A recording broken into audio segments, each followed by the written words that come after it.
Wait, there's something very weak coming through. A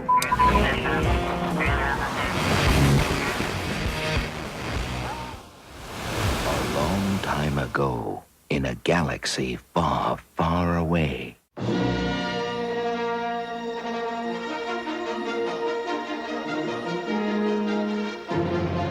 Hello, fellow Galactic listeners. I'm Aaron Julian, and this is WSTR Galactic Public Access, a Star Wars podcast. Welcome to episode 99. Today, we are going to be looking back and looking at a certain movie that came out in 1999. That is right, the infamous Phantom Menace. Joining us today is Miss Heather Allred. Hello, everyone. Thanks for stopping by. Always a pleasure to have you. And always a pleasure to be here. Missing from today's lineup is the incomparable, the irreplaceable Mr. Todd Hoffman. That's right. He is out buried in the snow. If you don't know, the Midwest got hit with a blaster of a snowstorm last night as of the recording of this episode. Lots of people still without power. And Todd, he's doing all right, but he is attending to things. So we're going to wish him luck. Make sure that his Tauntaun doesn't freeze out there. And we'll find him next week. But in the meantime, you can check us out on social media at WSTR Media, all one word, all lowercase. You can email us at mailbox@wstrmedia.com. Leave us a voicemail at 630-557-WSTR. That's 630-557-9787. Guess what? This is episode 99. What? We are coming up to 100 episodes. So drop us a line, leave us a note, say hi, say congrats, say you want more, say you don't care. We want to hear it all. You can catch our entire back catalog of episodes at WSTRmedia.com. And now you can subscribe to our YouTube channel to make sure you don't miss our next live episode. You can find us at youtube.com/WSTRmedia. Today's podcast is brought to you by Audible. So, as we mentioned, you might be buried in so much snow you don't know what to do with. Power's out. You are just hunkered down, waiting for rescue to arrive. But how are you going to pass the time while you're in there? I mean, there's only so many Tauntauns you could slice open and crawl into. But even survival can get boring sometimes. So, True. Have we got the solution for you? Audible is offering our listeners a free audiobook download and 30-day free trial over at www.audibletrial.com/WSTR. Yes, Audible is everyone's favorite audiobook service. You pay, I think it's $15 a month and with your subscription, and you get to have your choice of over 425,000 titles, one per month to choose from for your iPhone, for your Android, for your Kindle or MP3 player. And that just keeps coming every month. But for you, special opportunity for the listeners of the WSTR podcast as you are shivering in the Hoth-like conditions of your home that used to be more like Yoda's hut. You can get a free 30-day trial and free audiobook download simply by going to audibletrial.com/WSTR. So again, that's audibletrial.com/WSTR. Hang in there for Rogue Squadron to come out and rescue you and pass the time and, hey, maybe even learn something over at audibletrial.com/WSTR. Secondly, this podcast is brought to you by our merchandise store. That's right, over at teespring.com/store/WSTR Media. You're probably thinking right now, boy, it's cold. I could do with some additional apparel to keep myself warm.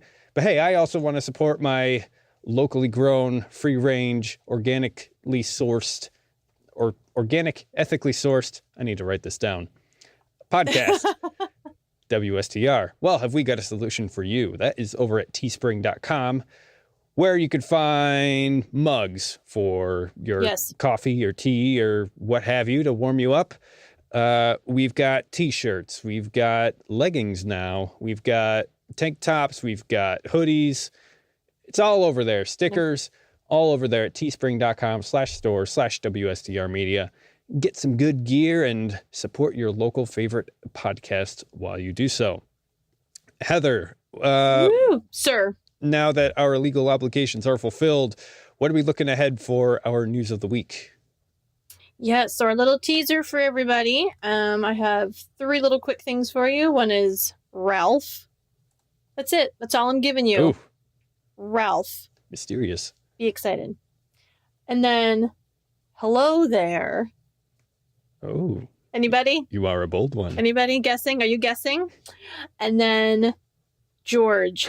Not our George. Apparently George is up to no good. Oh boy, up to his old tricks So again. we'll see what George is up to. You know, we just got done with the holiday special. You think he's up to his old tricks Yes. again? Oh, is Could he be. going to maybe redo it with better technology? Well, tune in and find out. But firstly, let's dive into the Cantina Chat.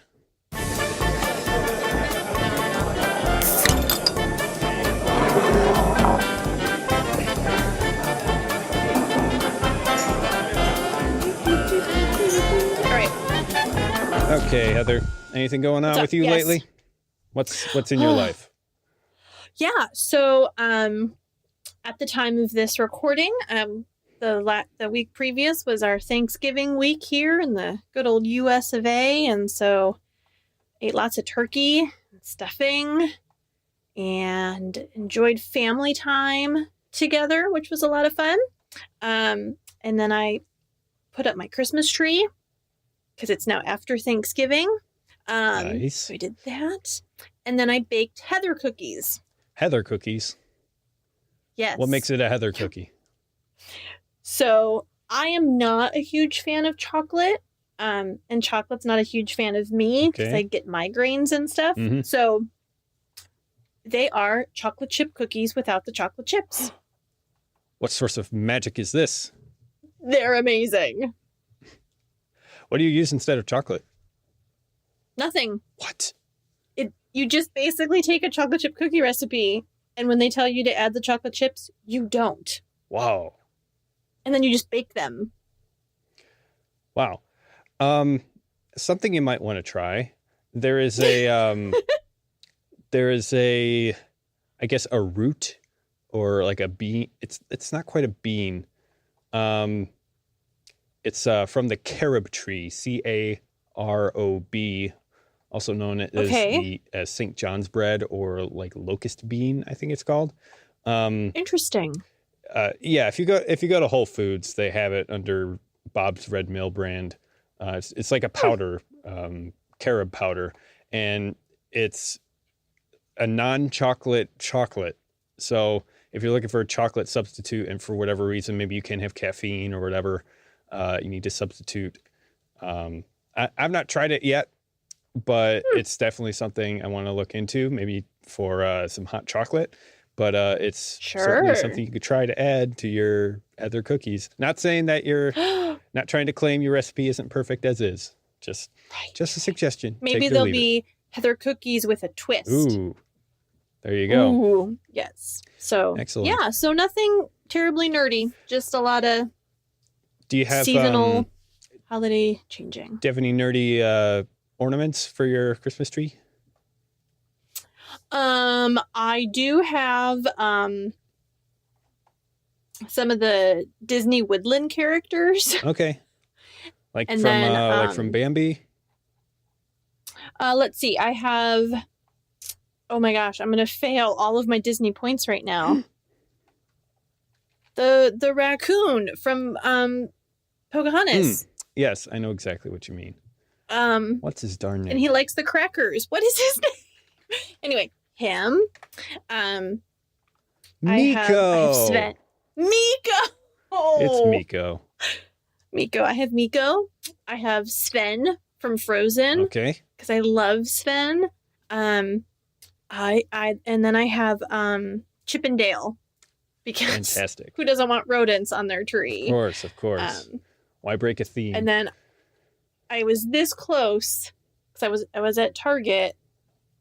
I almost bought a BB-8 and an R2 ornament. And I didn't. What stopped you? my budget. Fair enough.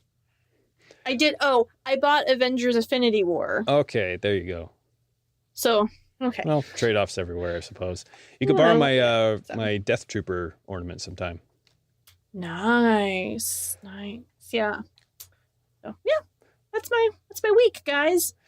Alrigy. Well, I for one. What about you, Aaron? I for one had a Thanksgiving to make Hallmark jealous. So it was quite the good gathering. I really needed it. Nice. Not much in the way of nerdy stuff for me, unfortunately. Except of course the holiday special just tinged the entire Thanksgiving season.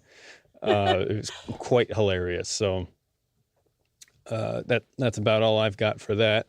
So we should probably move straight on to our favorite segment, the Twitter Trash Compactor. Get in there, you big polio! I don't care what you smell! Get in there and don't worry about it! So we had two little quizzes or polls on the Twitter. And Twitter. First up, we've got what is your favorite part of Thanksgiving? With 4 choices: food, family and friends, football, or napping. So we had 11 votes with number 4 slot, football. Nobody likes it anymore. Nobody cares. Number 3, napping, with 9% of the votes. Number 2, food, with 36%. Of course, leaving the winner, number 1, family and friends, with 55% of those participating. So thank you for those who participated in that. But Heather, we've got another one, don't we? Probably the better of the two, if we're being honest with ourselves. All right. So the question that we asked, or maybe not, it's hard to say. So the question we asked is, what was your favorite part of the Star Wars Holiday Special? Ooh, favorite part. That's right. That's a tough question. So we gave 4 options, which were Chef Gourmanda, I think. Whipster. And then Good Night, but Not Goodbye, our dear B. A Day to Celebrate. And then When It Was Over. Because I know you people are out there. All right. So we had 6 total votes. Okay. And tied for second place are 3 of the options. Oh, no. So we had an overwhelming 50% for the number 1 spot, which was Good Night, but Not Goodbye, with all of the other options coming in at 17% each. Well, I think I'd have to agree with that. That song. Yeah? It's the crown jewel, shall we say, in the pile of crap that is the holiday special. It's true. So, B. Arthur, we thank you for your contribution. Yep. So that's it for the Twitter Trash Compactor. If you've got ideas for a poll that you would rather see on our Twitter page, then let us know. But with that said, let's dive right into our main topic. And now for our feature presentation. Right. So what are we talking about? Well, we are talking about almost 20 years ago. So almost 20 years ago. Let's set the stage, shall we? So if you haven't listened to our episode 97 yet, go ahead and listen to that. If you haven't, we are setting the stage with 1997, the release of the special editions, or you could say the re-release of the original trilogy in theaters. It got butts back in the seats to watch Star Wars. And of course, with that, merchandising. Lots and lots of merchandising. But it's also when they started to tease, kind of put a simmer in the water, as it were, that there might be a new Star Wars coming out. And of course... What? Of course, there was. May 19th, 1999, Star Wars Episode 1, The Phantom Menace comes out. So, as everybody knows, written and directed by George Lucas. He's in the pilot seat now. Produced by Lucasfilm, distributed by 20th Century Fox.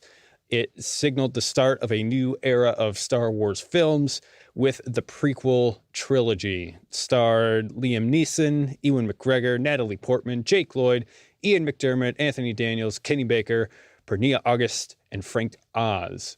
So in the Star Wars timeline, it's set 32 years before the original film, follows the Jedi Knight Qui-Gon Jinn and his apprentice Obi-Wan Kenobi as they protect Queen Amidala in hopes of securing a peaceful end to a large-scale interplanetary trade dispute. That's right, C-SPAN in space, as it became known.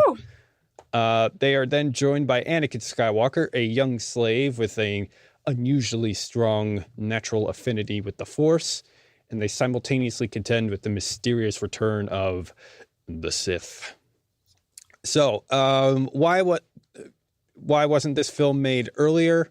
Why did they start with Episode 4? Well, the vision that Lucas had couldn't really be filled with the technology at the time in 1977. So, but by the time they got around to 1997 to put a fresh new spin on the special editions, George got to thinking and he said, all right, maybe now technology is to the point where we could start telling these stories that I've been wanting to tell all along. So they filmed starting in June of 1997 at different locations, including Leavesden Film Studios and the Tunisian desert.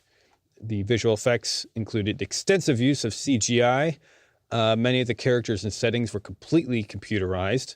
We'll come back to that in a moment. But it was Lucas's first directorial effort after a 22-year hiatus. Yep, 22 years of riding high on that merchandise money will make any man bored. So, The Phantom Menace was released to theaters on May 19th, 1999, almost 16 years after the premiere of Return of the Jedi. Also, during the same year as The Matrix, funnily enough. And the premiere was extensively covered by media. People lined up in lines wrapping around the block. Star Wars fans just could not get enough of it. Highly anticipated because you basically got two generations of Star Wars fans just waiting for this to come out. But it got mixed reviews. Critics praised the visuals, action sequences, and John Williams' musical score and some of the performances. But they took to task the screenplay, characterization, and Ahmed Best and Jake Lloyd's performances as Jar Jar Binks and Anakin Skywalker.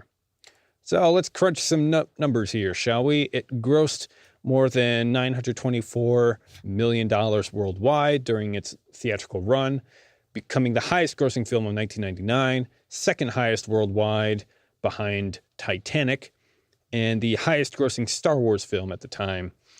And I think it was 13 years later, they did a 3D reissue, which earned it an additional $102.7 million at the box office, bringing the overall worldwide takings to over $1 billion in February 2012. So that's the stage. Heather, Woo! let's unpack this, shall we? So That's a lot of information, Aaron. When did you first see the Phantom Menace? If I remember correctly, I did not see this in theaters. Okay. Because I was one of those people. One of those people. Oh no, I don't. Oh no, wait a minute. I think I just lied to you guys. How could you do that? I am so sorry. No. Did you see I saw Phantom... the reissue? No, because I don't do 3D. Okay. That messes with my anyway. Okay. Okay. We're gonna take a breath. Let's rewind. All right. So when did you first see the Phantom Menace. Yes, I did see Phantom Menace in the theater. I went with my whole family, except for Dad. So Bruce, my other brother Clyde, and my mom and I all went to go see it. And I will say, because I wasn't the fan that I am now, to me it was just a fun film. It didn't have the weight of the continuing saga, Okay. I guess. Yep. So my initial thought was, well, that was sort of fun. The one thing I do remember is I said, Yoda looked really weird. So clearly I had one purpose in my Star Wars career. Yep. And that is Yoda and droids, apparently. Well, it's funny that you say that because they used the original Yoda puppet for the Phantom Menace. They didn't have all the kinks worked out to make Yoda CGI at that point. So you are looking at puppet Yoda. So it's interesting that you thought he looked weird. Yeah, so I don't know, but it still looked weird. And I don't know if I just remember him looking weird. And so I don't know if it was a different mold or just a different time or something. Maybe. Who knows? Maybe it's because he's kind of compared against all the CGI characters that it's like, it's not that he looks weird, but it's that he looks incongruent next to everything else. Yeah, possibly. So I don't know. I don't know. I was younger back then. I didn't know what I know now. Right. Well, this movie came out when I was almost 5. Ooh. So I was too young to see it at the time, and I didn't really get into Star Wars until I was about 8 or 9. And so by that point, I think Attack of the Clones had just recently come out. I had seen the originals in their original untouched brilliant glory on VHS tape. And so naturally I was curious about the new generation of Star Wars movies. And so somehow or another I was able to get the DVDs for Phantom Menace and Attack of the Clones. And I remember thinking that the Phantom Menace, it was just weird. It didn't quite feel like Star Wars the way I had known it. It felt like it belonged in a brand new category that I didn't know where to put it. But I still enjoyed it, not as much as the original trilogy, but it was not a wasted experience at all. And it just kind of opened up my imagination to what Star Wars could be. And it paved the way for Attack of the Clones, which I then saw next. So that was kind of how I originally saw it and my original thoughts on it. So let's dive in a bit. So what do you primarily remember from the Phantom Menace, and how does that form your general opinion about the movie? Yeah. One of the things that I remembered was having to remember who everybody was. So like when we met Obi-Wan as a young person, being like, okay, wait, that's not what he looks like to me, And so kind of re-putting your brain into this. And then the whole time I'm like, who is that guy? Who is that guy?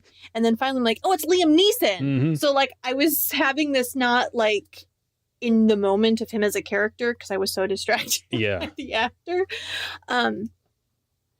But yeah, I think I really enjoyed, again, having not really grown up, and I know that we joked that it's C-SPAN in space, but kind of seeing this other side of the Star Wars universe, as someone who has grown in her love of action kind of films and fight scenes and things. For me, it was a little bit more dramatic, which I enjoyed. Right. And then Queen Amidala, she looked awesome. Yeah. I mean, that obviously was something, because I was, let's see, what did we say? 19... something. Yep, 1999.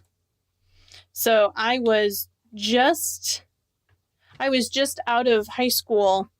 So, I mean, I'm studying fashion merchandising in college. So Oh, costuming was like right up the old alley well, for there me. you go. So, Yeah. so that was super big too. Yeah, she had like light Um, fixtures in her dress. She had light fixtures in her dress, you know? Yeah. And she just like the big swooping collars and, you know, a different wig for every outfit Mhm. and just fascinating. And for me, and again, this is probably what George had hoped for visually. It was very colorful and very aesthetically pleasing, Right. if you will, which for me and where I was at in life was fine that the plot wasn't awesome Yeah. because I was visually entertained. It's definitely a huge visual departure from anything else that we had seen.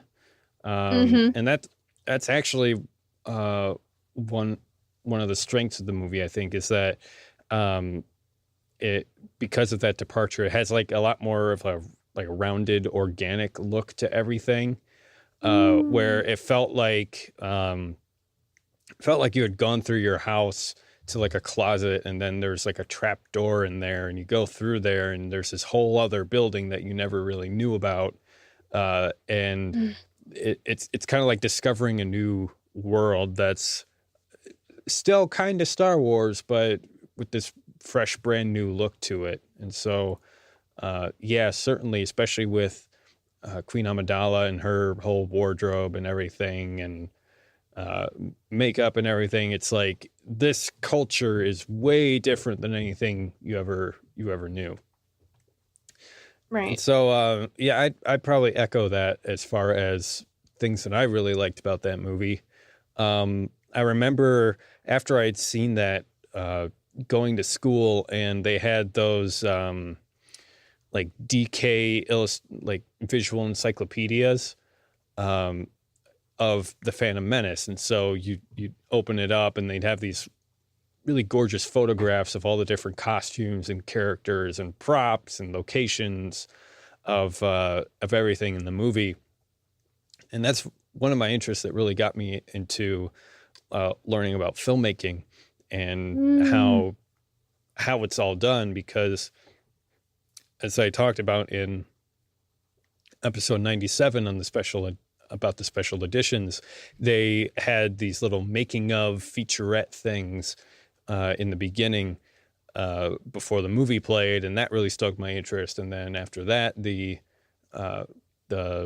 Phantom Menace, and then these books that I found. And there's also this series of books at my school library called Incredible Cross Sections, and it might be by the same publisher, I don't know, but basically what they do is like, they're not really photographs, but they're illustrations where they take fictional, sometimes real,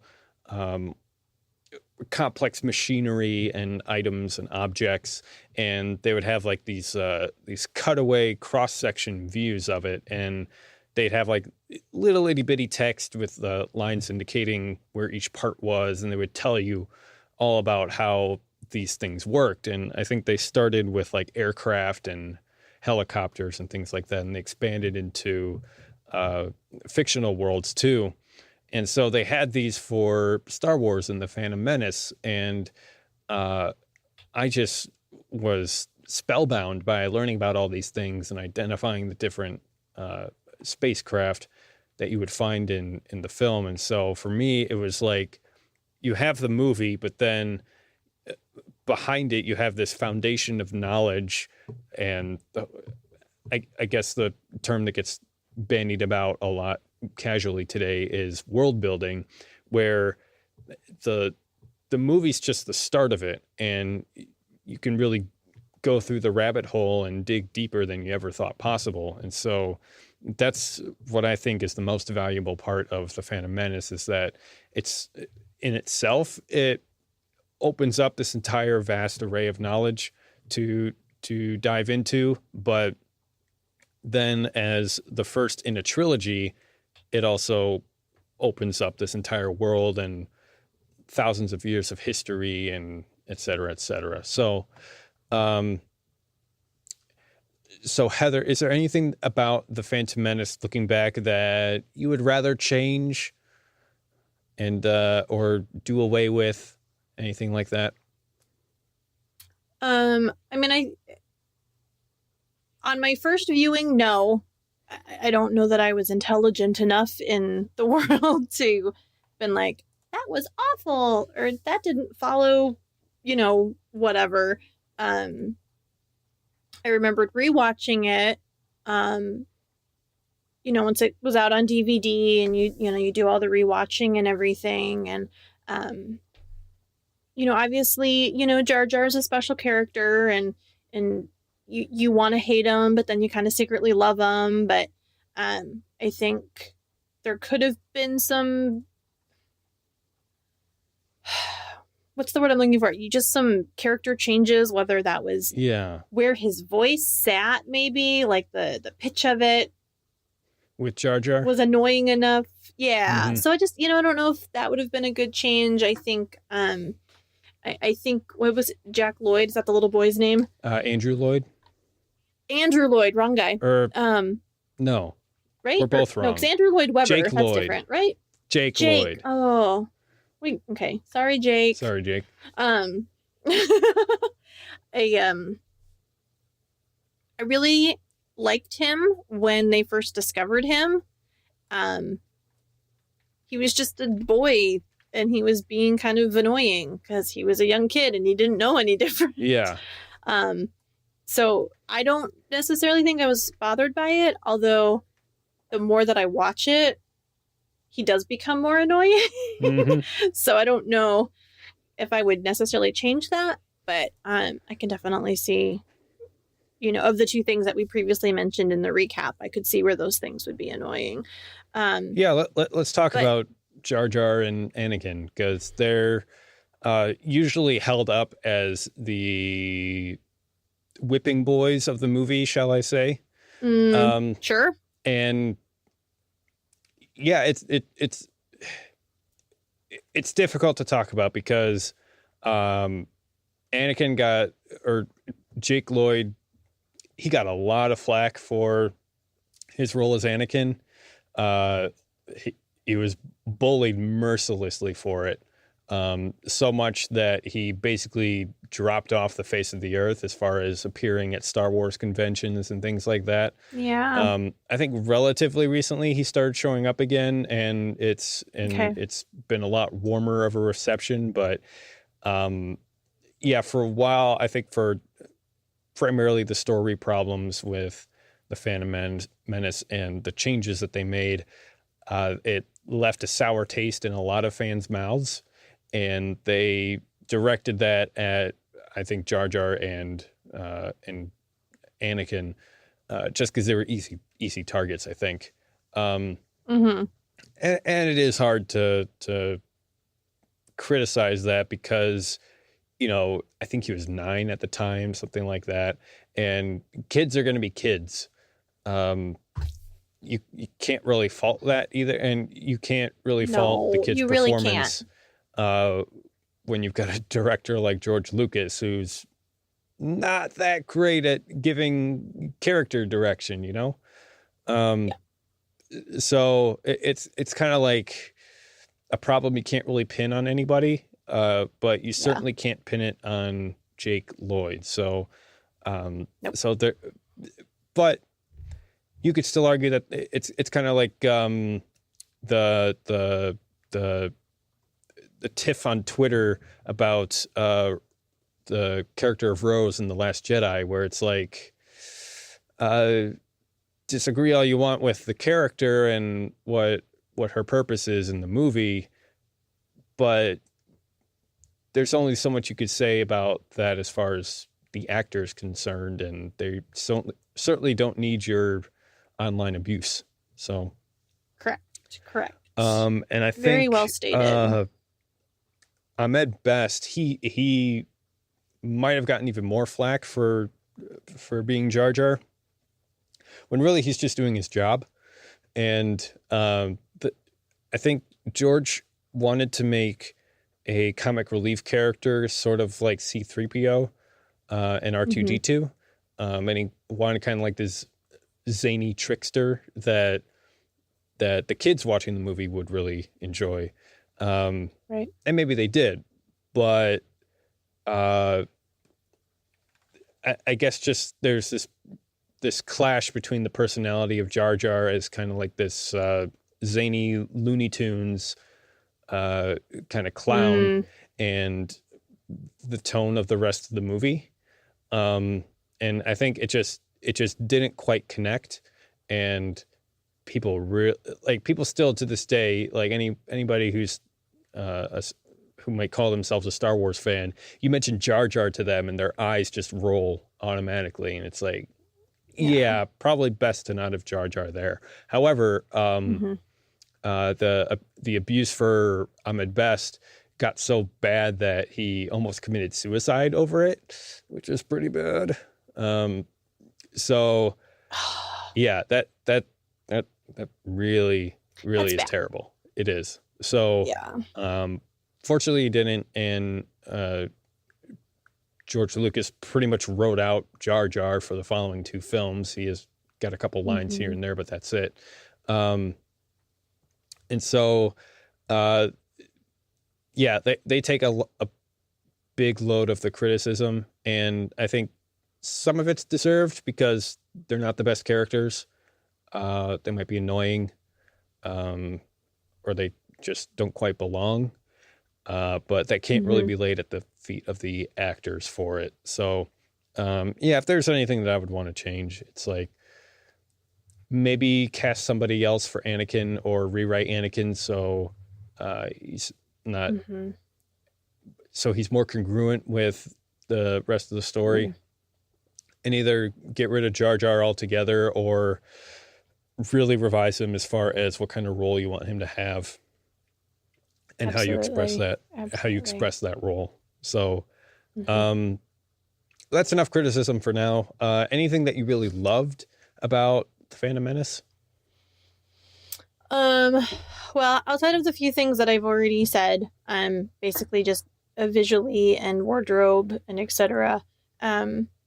I did love Ewan McGregor as Obi-Wan. I think he brought a really cool calmness to that character that we do see in the original trilogy, which then it's fun then as Anakin gets older and then you get to see him struggle, become a little less chill. So from a character development standpoint, I felt like he was the saving grace, if you will, of the Phantom Menace and that. Right. Because he just provided the best base of a character to go with. I also really liked the pod racing. Yes. I mean, I think visually that was really cool. It's something I had never seen before. All racing or flying I had seen was all in space. So, to bring something back down on Earth and that sort of a thing, I think was really cool. And just this idea of people betting, it was very relatable. Yeah. We got some of that scum and villainy that we'd been missing. Yeah, absolutely. Because it was such a, like I said, we went from this like dirty, gritty, Star War, a war in space, if you will. Yeah. To this really clean cut C-SPAN political movie. And so to have that, root in there again is really nice. Right. Well, yeah, it's like, because for what that's worth. With the only little bit of information that we have about the Jedi Order is from Obi-Wan, and we just know that they were these kind of cosmic knights that were there to protect the galaxy, and now we get to see them in their prime, pretty much, with both Qui-Gon and Obi-Wan, and so we learn about that mentor Padawan relationship, and it really enriches the lore of the Jedi. And going to the Jedi Temple, and we see all these. It's almost like the cantina scene again, where we see a bunch of these strange, different looking creatures, but there's kind of like this noble monk-like quality to the Jedi, and I think a lot of that has to do with the casting of Liam Neeson and Ewan McGregor as Qui-Gon and Obi-Wan. So, Yeah. and I think a lot of the casting Agreed. in this movie is actually pretty darn perfect. This is my first exposure to Liam Neeson. I then saw him later in Schindler's List, and then the Narnia movie as Aslan. And so it was kind of all these different qualities morphed into one, where Liam Neeson for a while became this kind of legendary figure for me. And I thought he was phenomenal as Qui-Gon, because he just seems like this cool, calm, and collected kind of mysterious wizard, like you would imagine Obi-Wan to be when he was at his best and not an old man. Right. And the fact that he was teaching Obi-Wan himself, it's like, okay, now we know where he got that from. And then for Obi-Wan, I forget where I saw this, but it was someone talking about casting Ewan McGregor, and when they want to cast an actor that has a resemblance to another actor, one of the main things that we look at for that, as far as do people resemble one another, is like this triangle from the bridge of the nose down, including the mouth. And Ewan McGregor's triangle basically perfectly matches Obi-Wan's. Why can't I think his name right now? Goodness. Oh my gosh, we're losing Star I know. Wars cred. Alec Guinness. There it is. Alec Guinness. So yeah, their triangles match up perfectly. So Nice. as far as resemblance goes, perfect fit. As far as temperament and how he plays Obi-Wan, his mannerisms, all of that is just absolutely spot on. So so I think the casting is one of the, and those couple of characters really did it for me, as far as, okay, I can imagine the Jedi and the Jedi Order, and this is how they worked, and this is how they operated. And as far as the C-SPAN in space, I think maybe the Star Wars saga wasn't really ready for that yet, because we got a glimpse of politics with the original trilogy, but it was mainly political forces as antagonists to the hero, and it wasn't really about them.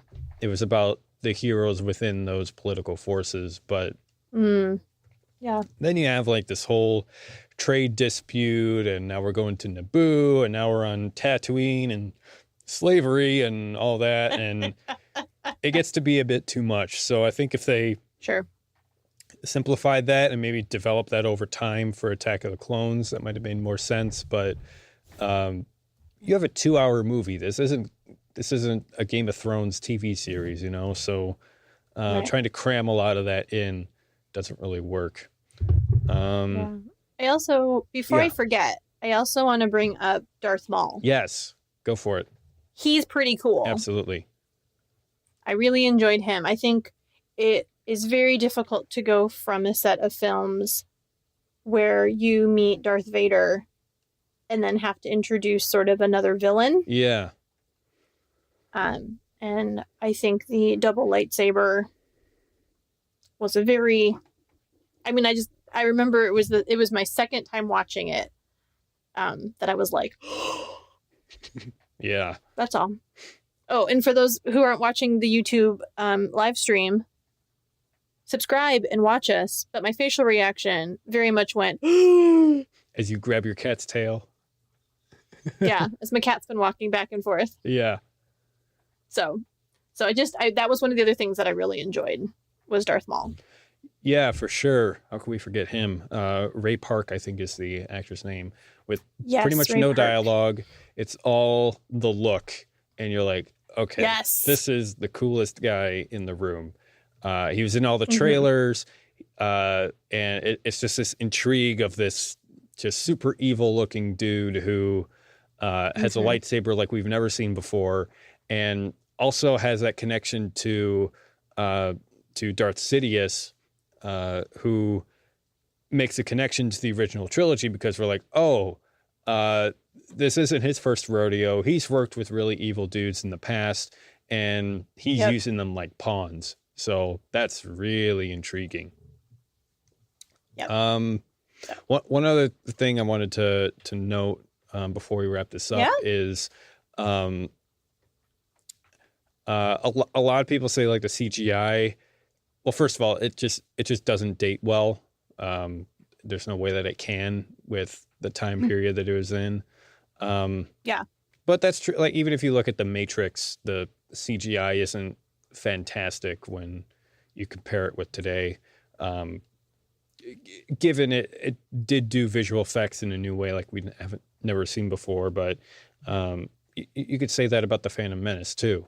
But what also has to be acknowledged is that there are a ton of practical effects too, that nobody really picks up on because it's blended in with CGI elements. So for the pod racing scene, the whole like stadium and that like finish line, that's all practical effects that they blended with a digital background.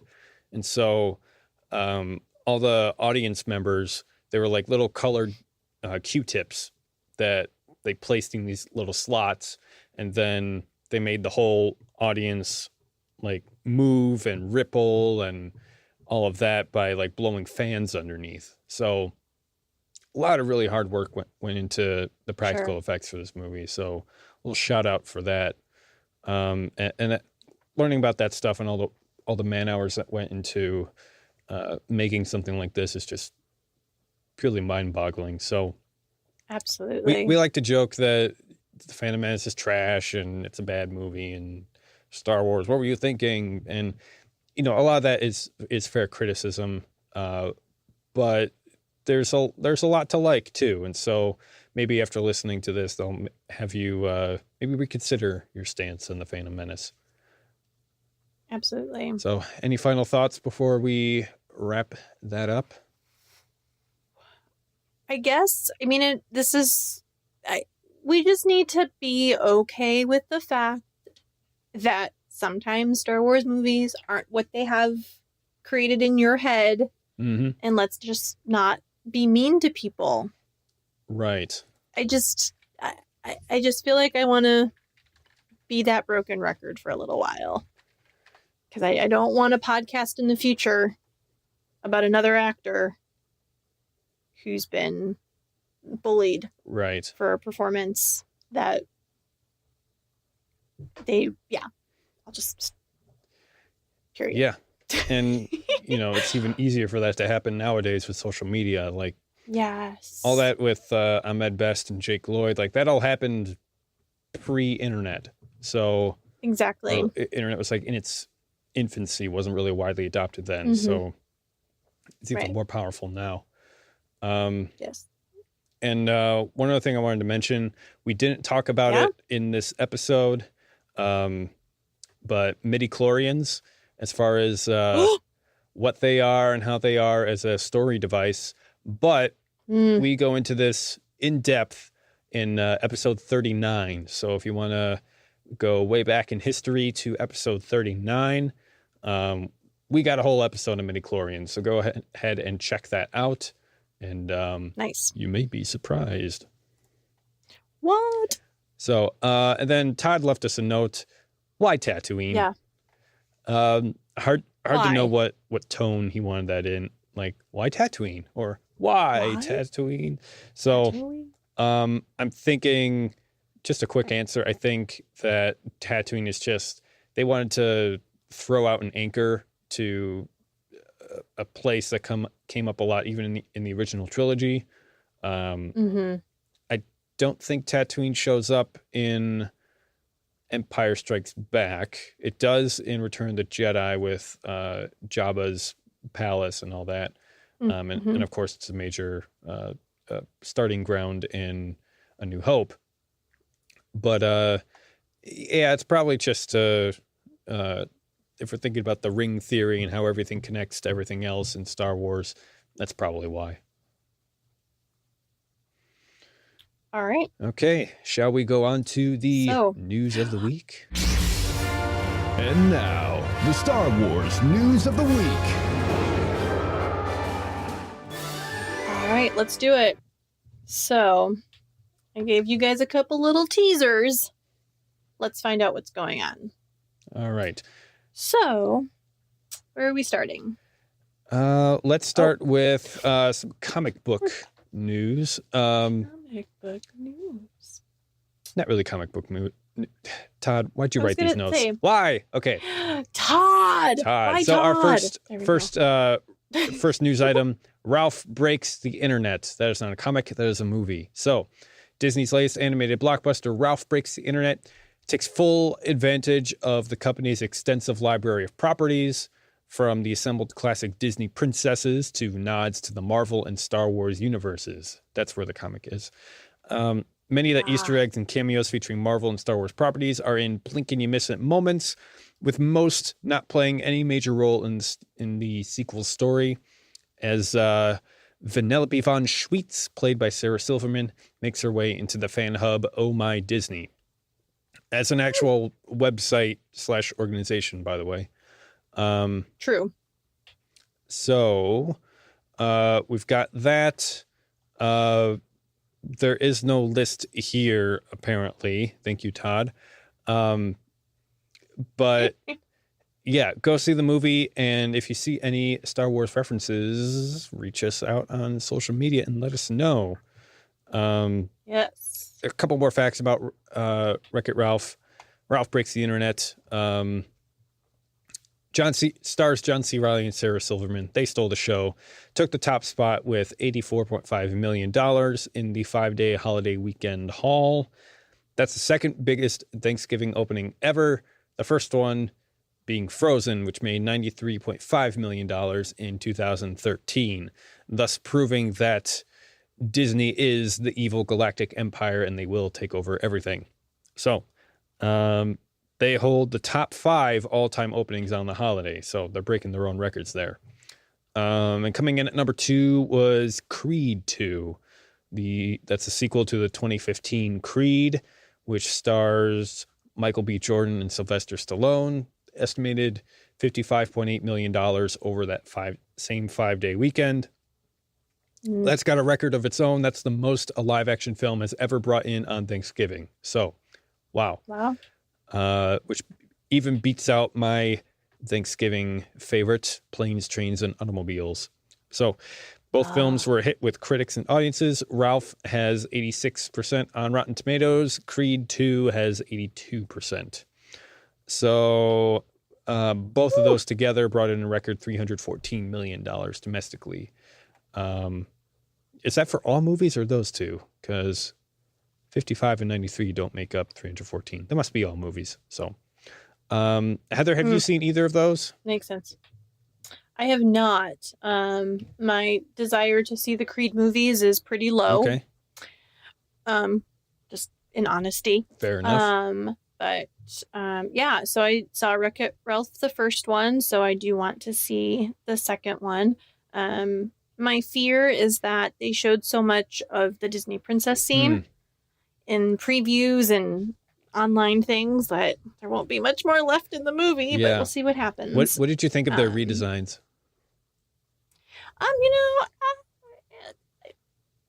I mean, I could be the person that says, I don't like it. It's awful. Why would you do that? Or I could be the person that says, they made a choice. Maybe they look different in the internet than they do on the television. Yeah, they can change outfits. You kidding me? I mean, it's possible. I don't hate it. It doesn't bother me. I'm not losing sleep.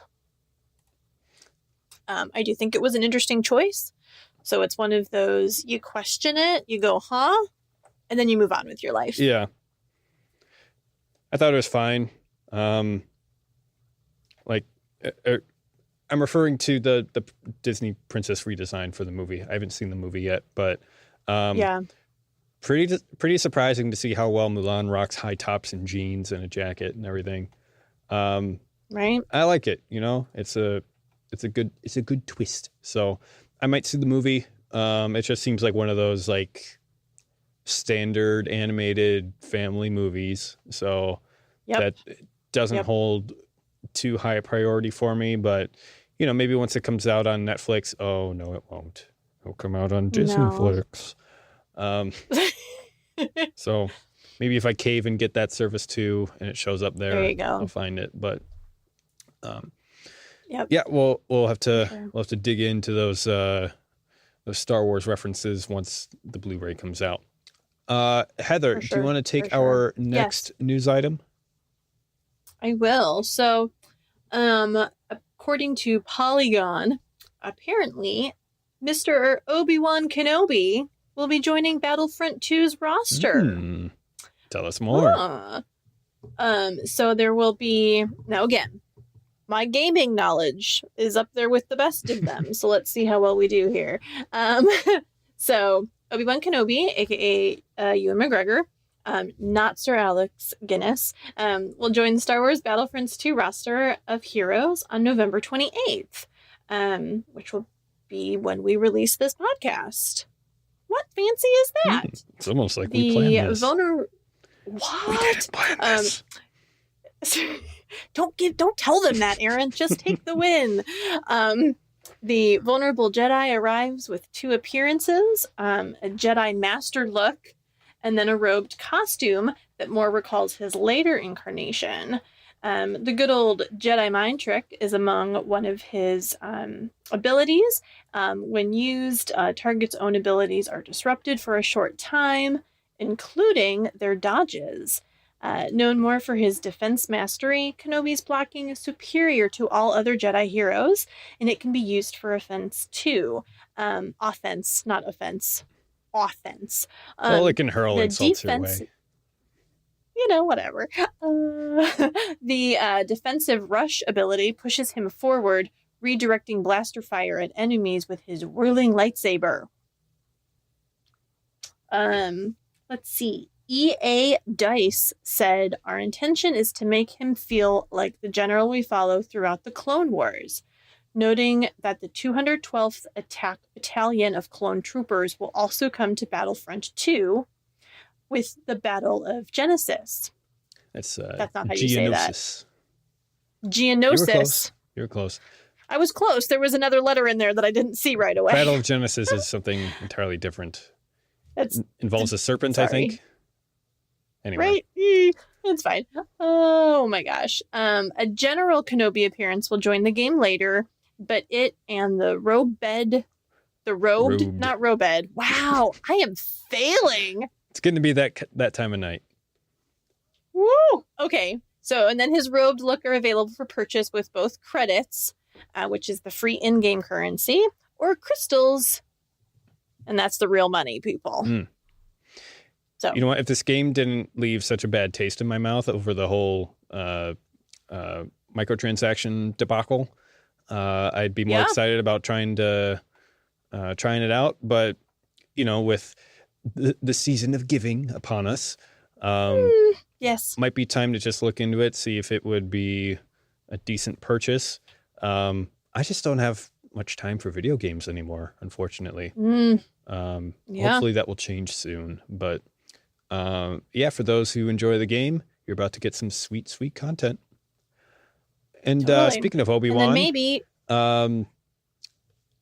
rumor has it that an Obi-Wan Kenobi spin-off film is reportedly being filmed by George Lucas in Ireland right now.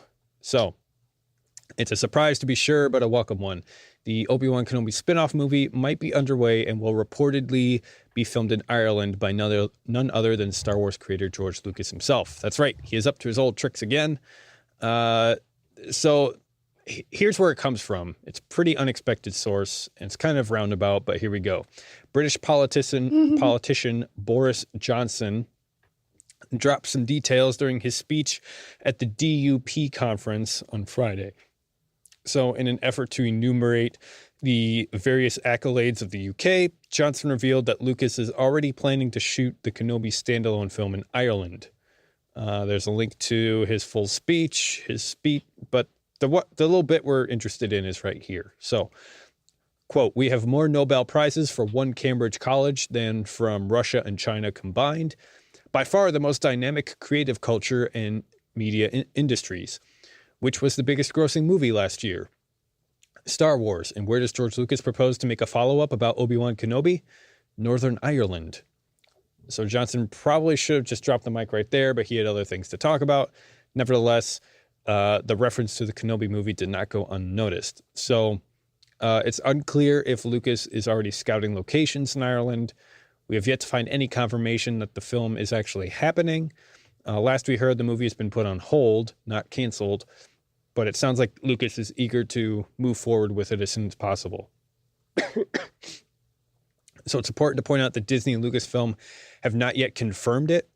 The information that Boris Johnson just released, but nevertheless, we are hoping that an announcement will be made soon enough about the highly anticipated Star Wars flick. Maybe at Celebration. So it's unclear if or when it will begin production. But Star Wars Episode 9 is currently being filmed in the UK. So the sequel is scheduled for release on December 20th, 2019. Heather, any thoughts on an Obi-Wan spin-off film? Let's do it. Yeah. I mean, I'm not against it if it's done well. Like we've said in previous episodes, keep Star Wars content coming as long as it's good in quality and not just being made for the sake of being made. I'm not going to turn it away. I think with, again, with all of it being rumored and everything on hold and nothing actually confirmed, we can only assume that Ewan McGregor is going to come back into that role. I think he is the perfect choice just based on what we've just talked about from the Phantom Menace introduction of him. He's been chomping at the bit to do it. So, yeah. So let's just do it. And I think the time is potentially right. I know that there was concern with the standalone of Solo, but I think Obi-Wan is the story that we want to hear. We see him with Anakin and we see him as an old man, but that doesn't really tell me a lot about who he is. And again, for someone who is on the outskirts of fandom, who's not played all the games and read all the books and done all the additional research, I think it would be welcomed. Yeah, as far as I see it, the fans want it. Ewan wants it. Let's just do it. George went rogue. Yeah. Let's just do it. That'd be hilarious if George was just filming this on his own dime. Highly illegal. Even if that was the case, let's do it. So yes. Right.